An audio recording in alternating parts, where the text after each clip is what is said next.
क्या हुआ गाड़ी को? साइड पे लगाओ, मैं देता हूँ पेट्रोल। पेट्रोल देता हूँ मैं क्या पेट्रोल है मेरे बैग में। थोड़ा साइड पे लगा ले, निकाल लेते हैं बाइक से। आप ये डालें ना एक बोतल। लीटर भी निकला तो नहीं जान, गड्डी स्टार्ट नहीं है। 2 लीटर निकाल लेते हैं, आप डालें। 1 मिनट आइए जरा, ये बोतल वो चैनल वाले यूट्यूब हाँ वाले। हाँ, ये बोतल पकड़,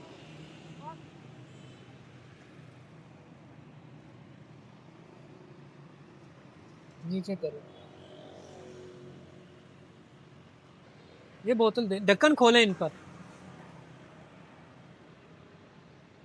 ऐसे जल्दी निकल आता है ना पैक से, वो अगर नीचे से निकालेंगे टाइम लगेगा।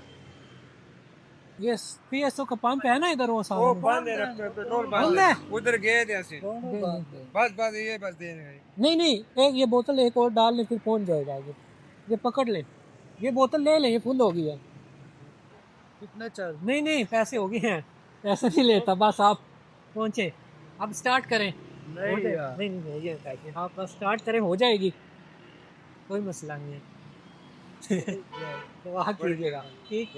अभी एक दफ़ा चेक कर ले, अगर नहीं स्टार्ट होती मैं धक्का लगाता हूँ। होगी, हो गया स्टार्ट। ओके ओके, ठीक है, अभी फिर जाएं। ओके, अल्लाह हाफिज़। ठीक है, ओके, कोई मसला नहीं है।